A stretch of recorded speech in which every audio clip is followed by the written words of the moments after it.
What's up, everybody? Welcome back to Ransom Reviews, I guess. I shouldn't have to change the name just because I've changed places. As you can see behind me, I have moved, and it has been quite a process. I'm not going to bore you with the details. My library is now bigger, it's more beautiful, but I have really struggled to figure out how to set my podcast up in this new building. Can't get the light right, can't get the microphone right, can't get anything right. But, anyways, this is what it's going to look like for now. Hopefully, I'll be able to improve it in the upcoming weeks. Today, I want to look at Kings of the Wyld by Nicholas Eames. This is a fantasy book, a very interesting rock and roll themed, fun fantasy book. It's also funny, and that's not an easy thing to pull off. In my opinion, comic writing is really difficult, and Eames nails it here and should be commended for it. I usually don't like deliberately humorous writing. I find my humor more in the darkness of Bukowski, the subversiveness of Kurt Vonnegut Jr., or even in the zaniness of Philip K. Dick. And yet, Eames has written a deliberately humorous fantasy novel here with shades of both Joe Abercrombie and Terry Pratchett, and all the elements are in perfect harmony. Eames has a lot of fun with the rock and roll metaphors, most of which are so thinly veiled they're basically naked. The mercenary groups called bands, their leaders are referenced as frontmen, the adulation of the masses for their fame and success, the debauchery of post-performance parties, the eventual and reluctant slide into domesticism, drinking problems, obesity, and naggy wives all included. And of course, the reunion tours to recapture that faded glory. And while there are some absolute epic moments in this story, that doesn't stop Eames from having his heroes lament about his knees clicking or his sore back, or when his extra socks are robbed from him shortly after beginning his quest. Seriously, though, what is better than a fresh pair of socks? Yes, this book has all sorts of ridiculous fantasy elements, including an immortal, bloodless ghoul that reminded me of Fallout New Vegas, but it also has this line from page 140, which is the realest sentence ever written in fantasy. He crouched, using one hand to steady himself when his knees protested. Oof, I felt that right in my knees. It also has moments of complete badassery, such as the following passage from page 364, filling in Ganelon's backstory.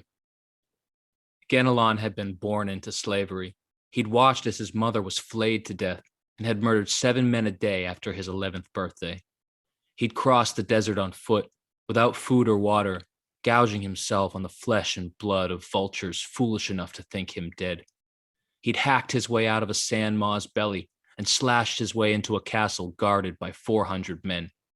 He'd killed 2 gorgons, 4 giants, 17 harpies, 1,978 kobolds, which accounted for nearly 1% of the entire kobold population, and had slain an innumerable legion of awful things besides. Oh, and he'd killed a chimera pretty much by himself. Ganelon had spent 19 years frozen in the dark, alone but for his festering thoughts, counting dust motes as a nomad counts stars on an endless journey.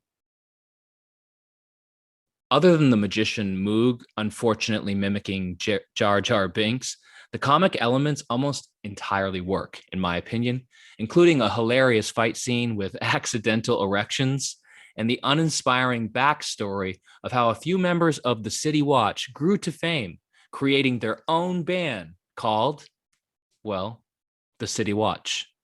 I usually don't enjoy massive set pieces that much, but the one that emphatically headlines the end of this book is great.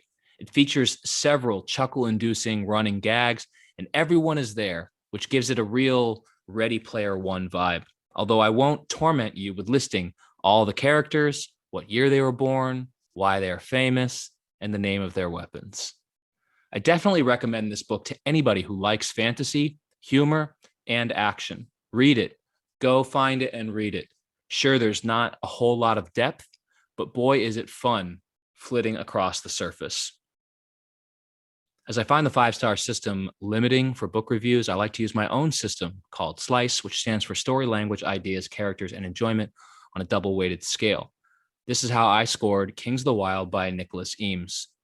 For story, I gave it an 8. It has everything that you'd want in a fantasy, humor, action book.